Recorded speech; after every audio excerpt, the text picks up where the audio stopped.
Shalom, Sobat Shekinah Children Ministry. Halo, apa kabarnya adik-adik? Baik. Kembali lagi dengan Miss Cindy, Miss Lisa, Miss Joanna. Sebelum memulai ibadahnya, jangan lupa Like, comment, and subscribe. Jangan lupa nyalakan tombol loncengnya ya. Makasih. Kita sudah siap memuji nama Tuhan? Siap.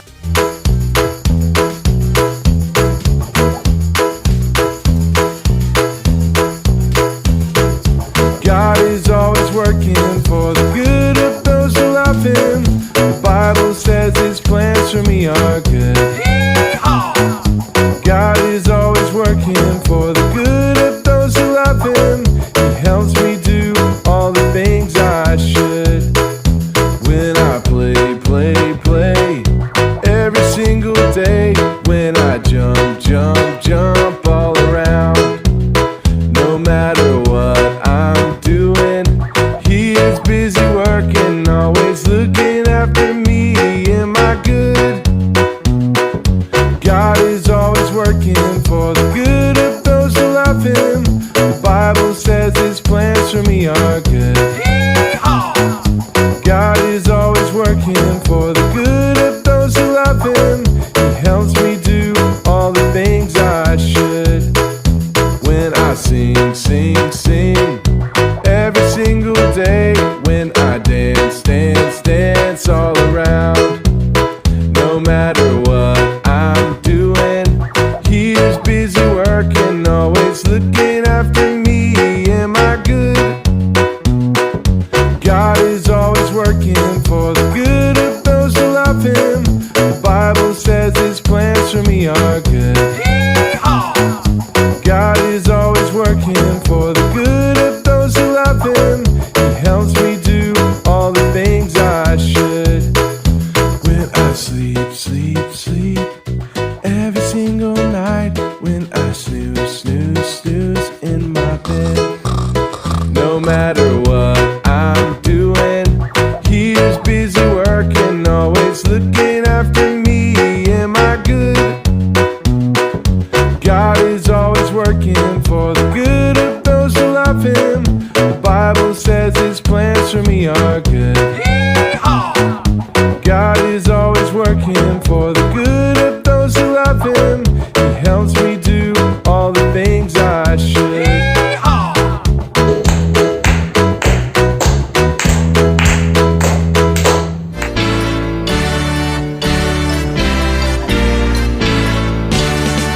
Jangan takut pada apapun.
dalam keadaan sehat ya. Wah, harusnya kita makin senang dong karena keadaan bangsa kita sudah semakin membaik dan kita bersyukur pemeliharaan Tuhan selalu ada bersama dengan kita.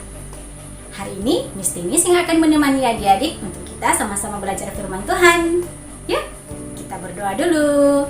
Tutup matanya, lipat tangan, duduk yang manis. Kita berdoa.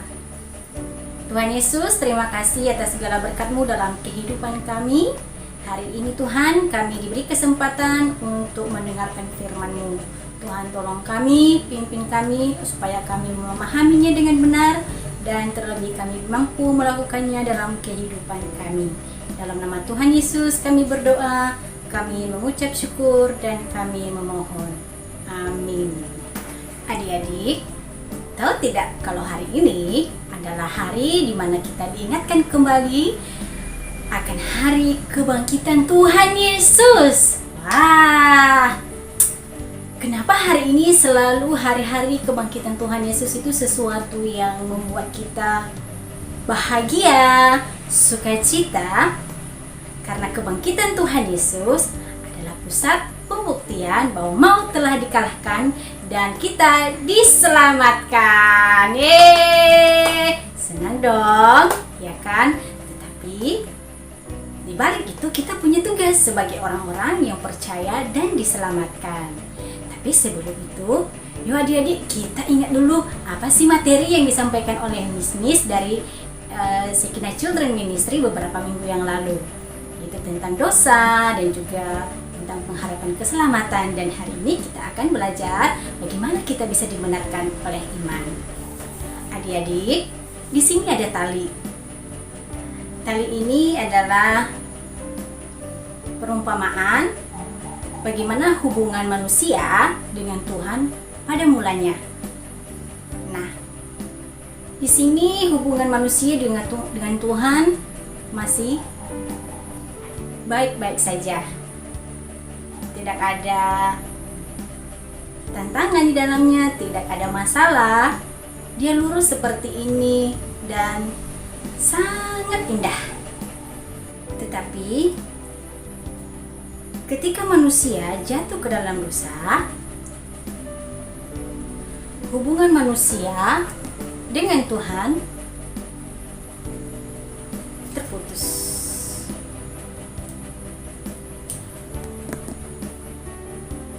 Ketika hubungan ini terputus, yang memutuskannya adalah dosa.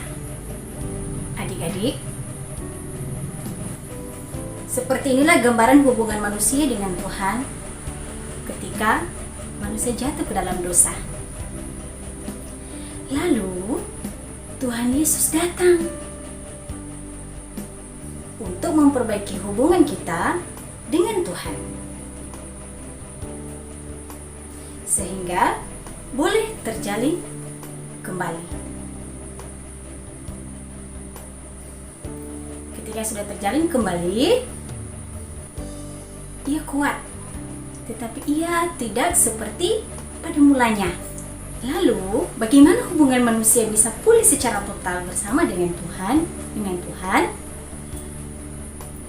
Yesus Kristus mati di atas kayu salib, dan pada hari yang ketiga ia bangkit, sehingga hubungan manusia dengan Tuhan kembali utuh. Sudah lihat adik-adik? Keutuhan hubungan kita dengan Tuhan, orang percaya atau manusia dengan Tuhan, hanya ada di dalam Tuhan Yesus Kristus. Iya, hanya ada di dalam Tuhan Yesus Kristus, adik-adik. Lalu kenapa Tuhan sampai mengorbankan anaknya hanya untuk kita manusia? Yaitu dalam Yohanes pasal 3 ayat 16. Karena begitu besar kasih Allah akan dunia ini, Ia mengaruniakan anaknya yang tunggal, supaya setiap orang yang percaya tidak binasa, melainkan beroleh hidup yang kekal. Adik-adik, kebangkitan Tuhan Yesus memperbaiki hubungan kita secara utuh kepada Tuhan. Lalu, kasih karunia itu harus kita respon. Bagaimana kita meresponnya? Yaitu dengan beriman. Beriman kepada Tuhan Yesus. Kenapa beriman kepada Tuhan Yesus? Karena hanya melalui Dialah hubungan kita dengan Tuhan sempurna. Kita tidak lagi hidup di dalam belenggu dosa, tetapi kita hidup di dalam kasih karunia Juru Selamat kita, Tuhan Yesus Kristus. Iman kita kepadanya membenarkan kita, yang membawa kita pada hubungan yang utuh secara total kepada Tuhan. Sama seperti tali ini. Seperti apa hubungan manusia pada mulanya dengan Tuhan dipulihkan kembali. Adik-adik, untuk menjaga keutuhan hubungan kita dengan Tuhan, butuh waktu seumur hidup kita. Dan sebagai bentuk respon kita terhadap anugerah itu, kita harus belajar mengenal Tuhan, beriman kepadanya, mengenal Dia, dan kita hidup di dalam pembenaran iman itu. Kita memberikan teladan, kita memberikan contoh yang baik, seperti apa yang telah Tuhan Yesus contohkan kepada kita. Bagaimana Ia mengasihi kita sampai Ia mengorbankan dirinya mati di atas kayu salib, dan kita juga diselamatkan oleh kebangkitannya pada hari yang ketiga, yang hari ini seluruh umat percaya memperingatkan hari kebangkitannya, yaitu yang sering disebut Hari Paskah. Adik-adik, keselamatan yang kita peroleh di dalam Tuhan adalah anugerah terbesar. Tidak ada manusia satupun yang bisa memberikannya kepada kita selain Tuhan Yesus Juru Selamat. Dan kita tidak mendapatkan keselamatan di luar Dia. Tema Paskah kita pada hari ini, pada tahun ini adalah kita tak pernah terpisahkan oleh kasih-Nya. Kasih-Nya kepada kita tidak akan pernah terpisahkan. Tidak ada hal yang membuat kasih-Nya hilang dari kita. Tetapi kita sebagai orang percaya, kita harus meresponinya dengan penuh rasa syukur dan semakin mengenal Tuhan lewat belajar firman-Nya, lewat menjadi berkat bagi orang lain, lewat sikap hidup dan tindakan yang kita lakukan setiap waktu, setiap hari, dimanapun dan kepada siapapun. Adik-adik, ingat firman Tuhan bahwa hanya karena kasih karunia-Nya lah kita memperoleh kehidupan yang kekal, dan hanya oleh iman kepadanya kita dibenarkan. Adik-adik, ayat firman Tuhan untuk kita hari ini terambil dalam Roma pasal 12 ayat 1. Karena itu saudara-saudara, demi kemurahan Allah aku menasihatkan kamu, supaya kamu mempersembahkan tubuhmu sebagai persembahan yang hidup, yang kudus, dan yang berkenan kepada Allah. Itu adalah ibadahmu yang sejati. Yuk adik-adik, kita tutup ibadah kita hari ini, cerita firman Tuhan hari ini dengan bersatu dalam doa. Tuhan Yesus, terima kasih atas firman-Mu yang mengingatkan kami bahwa kami hanya dibenarkan oleh iman kepadamu, sebab Engkaulah Tuhan Yesus Juru Selamat kami yang telah bangkit mengalahkan maut dan kami diselamatkan. Tuntun hidup kami Tuhan, untuk kami mampu meresponi anugerah-Mu yang begitu besar, sehingga dunia boleh mengenal Engkau lewat kehidupan kami, dan senantiasa mereka juga diselamatkan oleh iman kepadamu. Dalam nama Tuhan Yesus kami berdoa, kami bersyukur. Amin. Yesus disalib karena cinta saya, cinta saya, Yesus saya. Yesus disalib karena cinta saya, dosa dihapuskan. Yesus disalib karena cinta saya, cinta saya, cinta saya. Yesus disalib karena cinta saya, dosa dihapuskan. Happy Easter! Terima kasih Miss Titis untuk firman Tuhan yang sudah disampaikan. Kiranya firman Tuhan ini jadi berkat bagi kita semua. Sobat-sobat, kita akan berikan persembahan. Bagi gerejanya yang masih online, ditabung dulu ya. Kalau sudah offline, diberikan ke gerejanya masing-masing. Bagi Sobat Shekina Children Ministry yang ingin memberikan persembahan kepada gereja kami, bisa ditransfer di rekening di bawah ini ya. Makasih. Tuhan Yesus memberkati.